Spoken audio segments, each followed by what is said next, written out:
जैसे जैसे उम्र गुजरती है, ये एहसास होने लगता है कि माँ बाप हर चीज के बारे में सही कहा करते थे। दो चीजों पर नियंत्रण होना बहुत जरूरी है। आमदनी ठीक ना हो तो खर्चों पर, और जानकारी ठीक ना हो तो शब्दों पर। एक बार भगवान से किसी ने पूछा, तुम भी कमाल करते हो, किसी को इतना खूबसूरत और किसी को इतना बदसूरत बना देते हो, आखिर ऐसा क्यों करते हो? सभी को सुंदर बनाने में तुम्हारा क्या जाता है? भगवान ने मुस्कुराकर कहा, मैं जब मिट्टी गूंथता हूँ तो सुंदरता और कुरूपता का अनुपात सभी के लिए बराबर ही लेता हूँ, पर किसी में सुंदरता बाहर रह जाती है और किसी में भीतर। हमेशा इन्हीं ब्रांडेड चीजों का इस्तेमाल करें।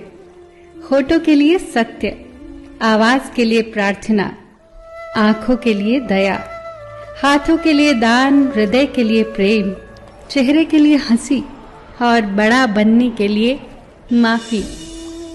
आपको हर वक्त पता होता है कि आपके पास कितनी दौलत है, लेकिन आप ये बिल्कुल नहीं जानते कि आपके पास कितना वक्त है। मैं खुश हूँ इनकी वजह से, मैं उदास हूँ उनकी वजह से। मन की स्थिति का जिम्मेदार दूसरों को ठहराकर हम अपनी शक्ति को भूल जाते हैं। अब से ये कहिए, मैं उदास हूँ, नाराज हूँ, खुश हूँ, सिर्फ अपनी सोच की वजह से। जब कोई दुख आए तो उसे स्वीकार करके देखो। छोटा मोटा दुख प्रयोग करके देखो, स्वीकार कर लो। ऐसा सोचो ही मत कि मेरे ऊपर कोई विपदा आ गई है। ऐसा सोचो ही मत कि परमात्मा मेरे साथ अन्याय कर रहा है। शिकायत लाओ ही मत, गिला शिकवा लाओ ही मत। इतना ही जानो कि मैंने कुछ दुख बोए होंगे, इसीलिए फल काट रहा हूँ।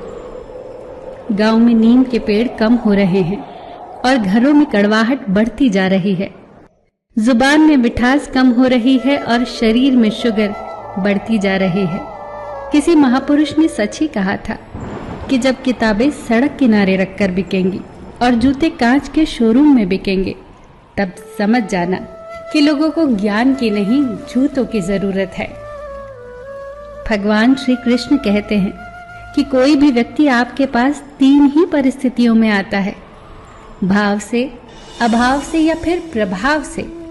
यदि वो भाव में आया है तो उसे प्रेम दीजिए, अभाव में आया है तो उसकी मदद करिए, और यदि प्रभाव में आया है तो प्रसन्न हो जाइए कि परमात्मा ने आपको इतनी क्षमता दी है। ये जिंदगी है जनाब, कई रंग दिखाएगी, कभी रुलाएगी तो कभी हंसाएगी। जो खामोशी से सह गया वो निखर जाएगा, जो भावनाओं में बह गया वो बिखर जाएगा। यदि पेड़ में उसकी क्षमता से अधिक फल लग जाए तो उसकी डालियां टूटना शुरू हो जाती हैं, और इंसान को औकात से ज्यादा मिल जाए तो वो भी रिश्तों को तोड़ना शुरू कर देता है। नतीजा, आहिस्ता आहिस्ता पेड़ फल से वंचित हो जाता है और इंसान रिश्तों से। ध्यान से सोचना इस बात को। पैसे हैं तो रिश्ते कम हैं, रिश्ते हैं तो पैसे कम हैं, दोनों हैं तो सेहत कम है, तीनों हैं तो जीवन कम है। कहीं कुछ है तो कहीं कुछ कम है। सब कुछ मिलना बहुत कठिन है। अगर है सब कुछ तो यही स्वर्ग है, और हम स्वर्ग में हैं। फिर मिलेंगे दोस्तों अगली वीडियो के साथ। तब तक के लिए अपना ख्याल रखना और हमेशा मुस्कुराते रहना।